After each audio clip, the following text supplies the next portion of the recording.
I'm Susan Rook at CNN Center in Atlanta. We bring you up to date with the very latest on the war in the Gulf. And I'm Patrick Greenlaw. Here is the latest. War in the Gulf for the past 4 hours. U.S.-led forces have been bombing strategic targets in Iraq. For the latest on what's happening at this hour, let's check in with CNN's Bernard Shaw, who's on the phone with us right now from Baghdad. Bernie? Patrick, it is all over for now. It is daybreak here, and the city is trying to come awake. People are coming out of wherever they were hiding in shelter. Some people are dazed. Some people are walking slowly. We can report to you that the hotel has permitted the people who ran downstairs to the bomb shelter to come out. So all of our colleagues are walking around, stretching their legs, and running around asking one another for the latest information. What did you see? What did you hear? And all of us here at CNN have been briefing people who come up and ask us for information. We've told them about the president's address during the night. We've told them about the Pentagon's assessment of the raids, and we've told them all that.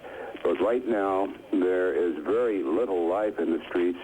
The traffic volume is very low. Remember, this is still a weekday, and that basically is it. We do not know where Saddam Hussein is. We do not know where the government officials are. We're hoping to learn something as soon as we can. It has been a long night for us. It has been a night none of us will ever forget, and that's the latest. Bernie, as you look out the window, can you see any destruction as you and your colleagues Peter Arnett and John Holliman so vividly described for millions of people around the world what was actually happening as the bombing took place in Baghdad and the outskirts of Baghdad? As you look out now, do you see any destruction whatsoever? No, Patrick, we do not see any destruction, and one of the reasons why we do not is that, as the United States government indicated, these bombing raids were meant to be very, very precise. In his address to the world, President Bush indicated that every effort was being made to hold down casualties, and that the planes coming in would be going at predetermined targets. And John Holliman, are you here? Well, John has stepped away to the other room. So to answer your question with finality, we cannot see damage. We heard one fire engine, and most of the targets were somewhat away from us. Bernie, let me just read something off of the wire here. Obviously, I'm sure you don't have it in front of you. This is according to Reuters out of Nicosia, monitoring a Radio Baghdad report. Quoting here, war started today, Baghdad radio said on Thursday. Quoting still, we will teach America and its allies a lesson. That's what a radio announcer said on Radio Baghdad, according to Reuters. Have you heard anything about any government response whatsoever at this point? None whatsoever, and that is why I am so anxious for us to be able to function beyond where we are now, and we're going to be seeing that. As I said a short while ago, I would imagine that right now the Revolutionary Command Council is engaging itself in assessing what has happened not only around and in Baghdad, but throughout the whole of Iraq.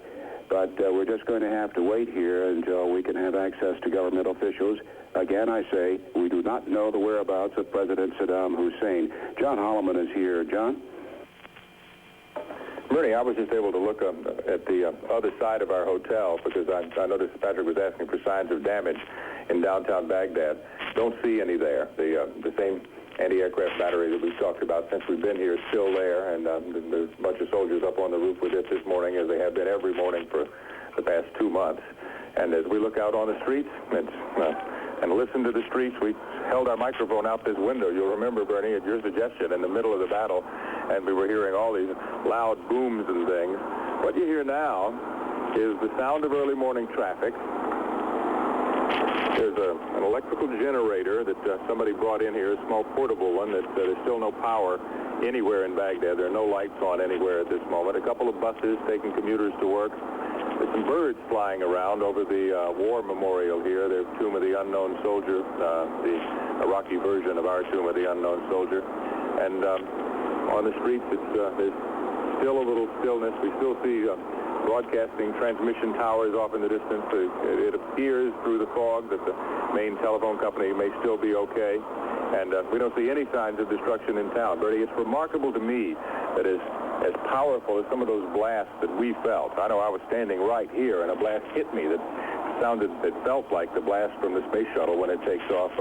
That is what it reminded me of. You know, when you're down at Cape Canaveral and that shuttle goes up, the ground literally shakes and rumbles, and it's just controlled thunder. I know the report that you're referring to, that big bomb that went off, and as soon as that happened, I went right for the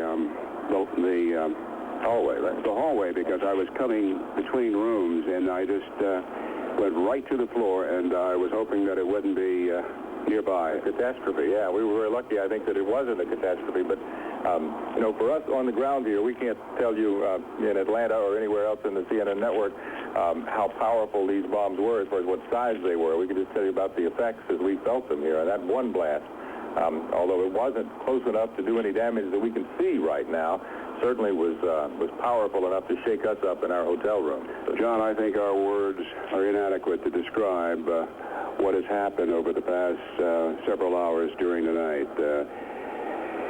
You had to be here, but I realize few of you would want to be here. I know. Before we go back to Patrick, there is one sound I will never get out of my mind from this experience. What's that, Brian? That was hearing this rooster down there somewhere off the grounds of this location. Hearing that rooster crowing, it's still pitch black, and the bombs are falling. That was an amazing, you know, they say that Baghdad is always a surreal place to live and work, and that was just one more sign of that nature of this city. And Patrick, as John Holliman, Peter Arnett, and I come back to you, you know, they say all roads lead to Baghdad. During the night, it seemed that all aircraft led to Baghdad. Back to you. Absolutely. Bernie Shaw, John Holliman, and Peter Arnett, thank you very much for that remarkable reporting throughout the night, and we will be checking in with you, of course, for the very latest throughout the day here. Right now, let's go to the Pentagon, where CNN's Pentagon correspondent Wolf Blitzer has been stationed all night, and he has some information about the possible destruction of the Iraqi Air Force. Wolf? Patrick, all night we've been getting reports, very positive reports from the U.S. standpoint, that the airstrike was massive, was devastating, and indeed those reports appear to be very, very impressive as far as the United States is concerned.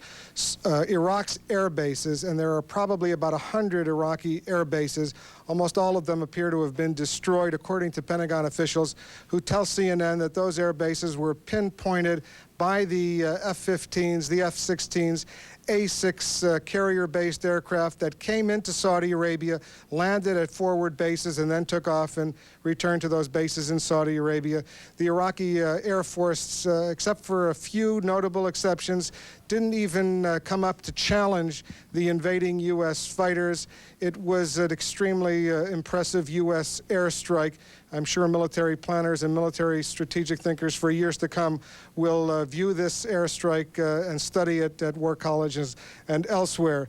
In addition, we are told that all of Iraq's chemical and nuclear plants, facilities throughout the country, almost all of them appear to have been destroyed, as well as the Scud missiles. Certainly, according to Pentagon officials who tell CNN that the fixed Scud ballistic sites, not only the regular Soviet-made ground-to-ground Scud missiles, but also the improved longer-range, what the Iraqis call the El Hussein and the El Abbas, those fixed sites appear to have been destroyed before those missiles could even take off and go after targets. Certainly in the western part of Iraq, the Israelis were always very nervous about what the military intelligence people call H2 and H3, the most westward of the Iraqi Scud missile bases, the ones that could have endangered Israel. Those were, of course, amongst the first that were destroyed by the U.S. Air Force.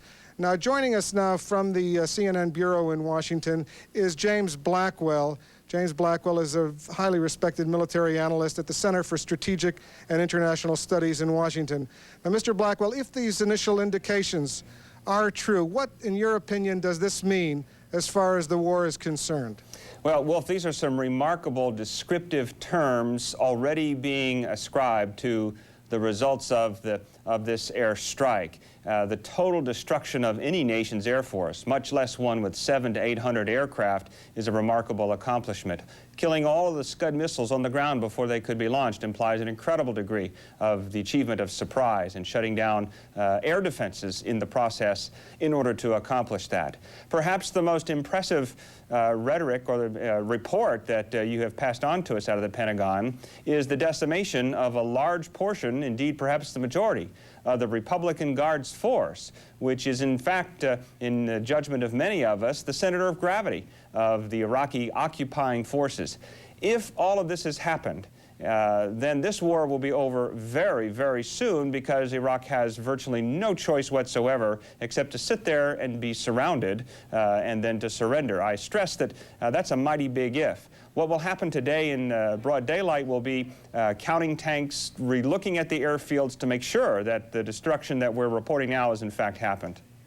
Mr. Blackwell, let me ask you this other question. Do you sense, though, that there could be an element of overconfidence coming out of these initial reports, or do you sense that this is that the United States and others simply had overestimated Iraqi military capability in these months leading up to this war? I don't think they overestimated Iraq's military capability. They may have, if these reports are true, they may have underestimated the capabilities of our own high-technology systems, as well as the American forces' ability to orchestrate this kind of combat power. After all, they're the ones that are going to realize that this has never been done before. And they probably approached it with a prudent degree of military conservatism. Even General Powell and Mr. Cheney have expressed that kind of conservatism in their reports. Certainly the kind of descriptions you've been getting exceed that of the language used by the General and the Secretary early on. Again, I'd have to stress that if I were in a command post in a field getting these kinds of reports, I would insist that they be checked and double-checked and actual counts be made and pass that kind of information in before we make those kinds of conclusions. Well, one thing that we have learned only in the last few minutes is that, and this comes from well-placed Pentagon officials, one thing we have learned is that it appears that the U.S. airstrikes have now stopped, that there has been a pause, at least for the time being, that the satellites will fly over and we'll take some pictures and see exactly what the extent of the damage was. As I mentioned earlier, though, there are no reports, at least coming into the Pentagon yet, of any U.S. fighter aircraft that have gone down. Now, if, Mr. Blackwell, if there is a pause now, if the U.S. Air Force and the Navy fighters have stopped bombing, what does that signify to you?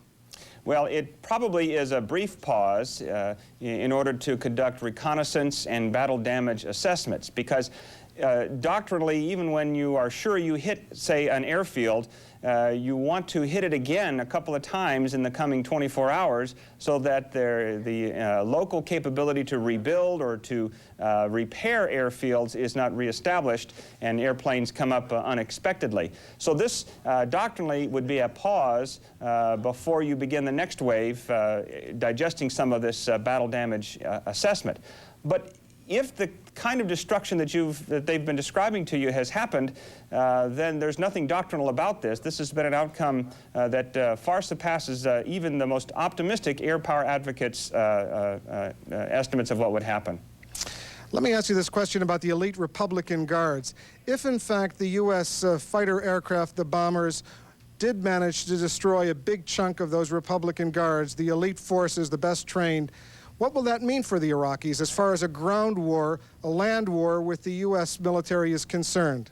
Well, it depends on how much of the Republican Guards was destroyed. If American air power was able to destroy most of the tanks that were dug in, then Saddam Hussein has lost the capability to reinforce his defenses in Kuwait. He's lost the capability to counterattack into Saudi Arabia. Indeed, he's lost the combination of his Air Force, the missiles, and the Republican Guards. He's lost the ability to threaten his neighbors militarily once again.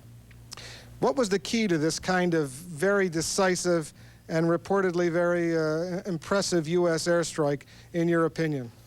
The key is to the success of this kind of thing, even if it's not all over, is the coordination, what we like to call the battle management of all this high technology. It's quite it's not quite enough to have a missile that's capable of reaching deep to hit a target with great precision. You have to be able to know what targets to hit, to be able to assess which ones have been hit, retarget, if you will, and to be able to coordinate to make sure that all the targets you want to hit, in this case probably over 1,000, are hit within a relatively short period of time. So the information processing technologies, the command and staff procedures of the various headquarters involved in planning the operations, and ultimately the skill and courage of the individual fighters who delivered these weapons in this most unusual kind of a fight are what combined in a synergistic way to provide this apparently very successful outcome. James Blackwell of the Center for Strategic and International Studies here in Washington, thank you for joining us this evening. Let me recap now some of these big headlines that we've been reporting, and let me make it clear that this information comes from well-placed Pentagon officials here in Washington. The U.S., joined by the British, the Saudi, and the Kuwaiti Air Force, undertook a massive airstrike and is now reportedly in control of the skies. Almost all of the U.S. planes, in fact, there are no reports of any U.S. planes missing. All the U.S. planes are reported to have returned safely. There is now reportedly, we are told, a pause by the U.S. Navy and Air Force planes. They are going to assess what the damage was, but the initial indications are that the airstrikes were so massive that almost all of the Republican Guard, the elite Iraqi military, the word was used, decimated. Almost all of them have been decimated, and certainly the Iraqi Air Force, very few Iraqi planes even managed to come up and challenge the invading U.S. fighters. Obviously a very remarkable development. We're going to be following the story all evening, throughout the day. Back to Susan in Atlanta. Thank you, Wolf. Stefan Kotsonis reports from Ankara, Turkey, that Turkey is apparently ready to declare war against Iraq. He is standing by live on the phone. What can you tell us? Well, it's not certain yet if they actually will declare war. What's clear is that a short while ago, Turkey's Prime Minister Yildirim Akbulut held a press conference to announce that Parliament will meet early today to authorize a declaration of war. That gives the government a free hand to open up a second front if need be. What's also important is that Akbulut announced that the United States is free to go ahead and use the bases here to launch attacks into Iraq. I have no word here in Ankara if the U.S. has actually done that yet, but the assumption is that that is only a matter of time. Stefan, that is a change from the previous Turkish position that said that the U.S. airbase in Incirlik would only be used for defensive purposes and refueling purposes. What it basically comes down to is this. Prime Minister Ozal has recently started hinting that they may want to let the United States take use the bases more fully, and they may even want to get in on the war themselves. Their feeling is that when Hussein invaded Kuwait, the map of the region changed completely. Their fear is that Syria and Iran may take advantage of the situation to try and make a land grab, and they want to be in on whatever settlement happens at the end. And as Ozal put it to journalists recently, if you want to get in at the settlement table, you have to have played the game up beforehand. What about the extra troops now being stationed on the Iraqi border? Do you have any reports on the number of troops on the Turkish side and on the Iraqi side? My understanding is on the Turkish side, they are at around 100,000. I can't be sure if there are any changes tonight and if they're getting ready to launch. I have no information on that yet. Stefan Kotsonis reporting to us from Ankara, Turkey. Thank you. Pat? Now let's go to Linda Scherzer, who's live at our CNN bureau in Jerusalem for the very latest from there. Linda? Well, Israeli radio is reporting now that Saudi television has just reported that Saddam Hussein's palace has been destroyed. That report comes from veteran journalist Mickey Gordist, who has been closely monitoring the situation by radio in the Gulf, and he also reports now that Saddam Hussein has appeared on Baghdad radio. He is hearing him now, but we don't know if that is a live or a taped report. In Israel, the mood here is one of relief. The Pentagon has announced that the danger to Israel has passed, and even before the Pentagon made that announcement, a senior army officer went on Israeli television to say that missile launchers and bases in western Iraq, the bases that had posed the greatest threat to Israel, had been dealt a serious blow by Allied bombers. What's most significant here is the calm that is felt. There have been no sirens that have sounded, no blackouts. The streets are rather empty, but that's because it's just a little after 6 o'clock here in Israel, and most people are either still sleeping or just waking up.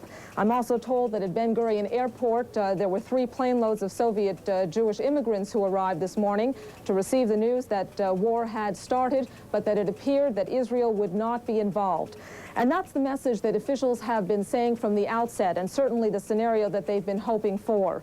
People are still being advised to stay at home, to keep close to their gas masks. They're being told to open up the boxes now. Just a little while ago, Deputy Foreign Minister Benjamin Netanyahu was in our studio, and he was here carrying his gas mask as well.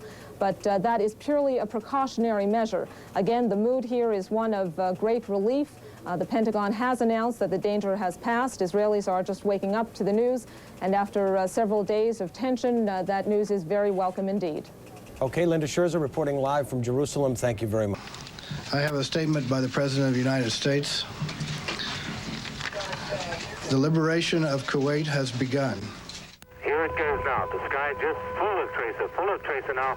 And there's a very big explosion right off to the west of the city there. Just winking. Here it comes now, Tom. There's a very big bang right out on the western side of the city. And now guns, there you go. You can hear that, Tom. There are guns, and there's more explosions on the western edge of the city. There's red tracer, white tracer. It's going up all over the place.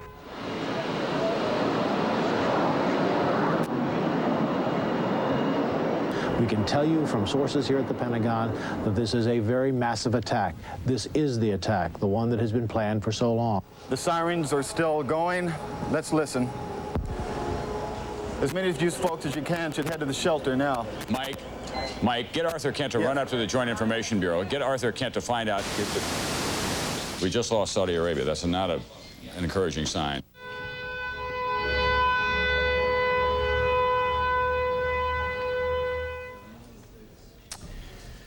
And we're back. That's the situation as it unfolded this evening in Saudi Arabia, in Baghdad, and in Washington, D.C. And then at 9 p.m. tonight, President Bush went to the Oval Office to speak to the nation. And here it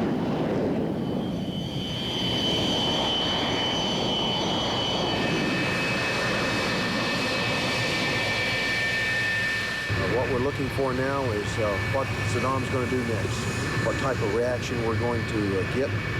We're looking as deep into the battlefield as we can and assessing the threats as we continue to send the forces forward.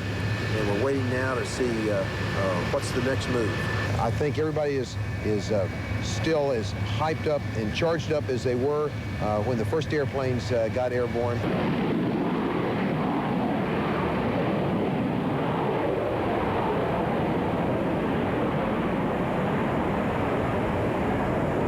They did not surprise us. The SAM, surface-to-air missiles, did not surprise us. The aircraft did not surprise us.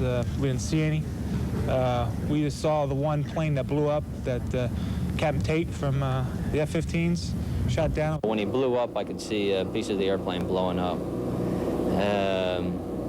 Obviously, it was at night. I couldn't see if a parachute or anything like that. It was a huge fireball. I don't anticipate anybody getting out of that. An awful lot of sand, and we saw very little. We saw some damage to one target, and the target that our flight hit was heavily damaged.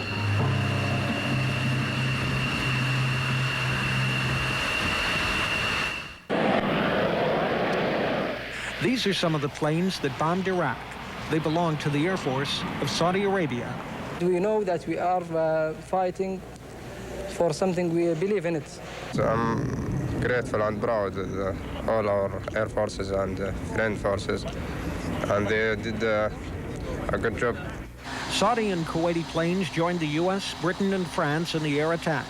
The pilots said they were amazed at the lack of Iraqi resistance. It looks like massive air attack was going on. I mean, they were coming in and going on, all friendly forces. They used F-15 fighters and British Tornadoes to carry out their warfare. Their role wasn't always certain. There was concern if Iraq succeeded in attacking Israel, the Arab nations would pull out of the multinational coalition. But that scenario did not emerge. What did was one that pitted Arab nations against each other. The Saudi pilots pray to Allah before they begin each mission. They say God is on their side. So too does Saddam Hussein. I hate everybody who cause problem to others.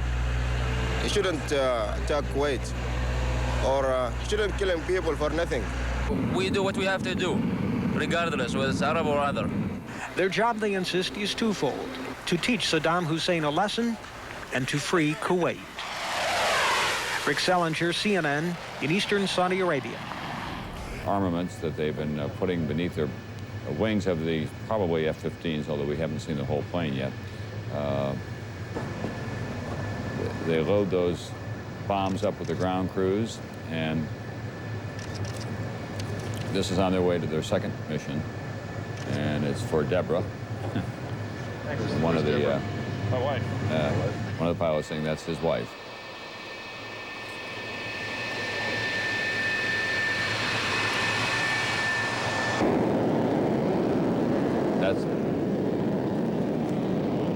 That's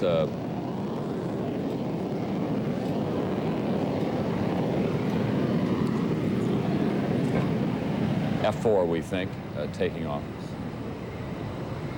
It's got a single rudder in the back, and it's got a lot of armaments.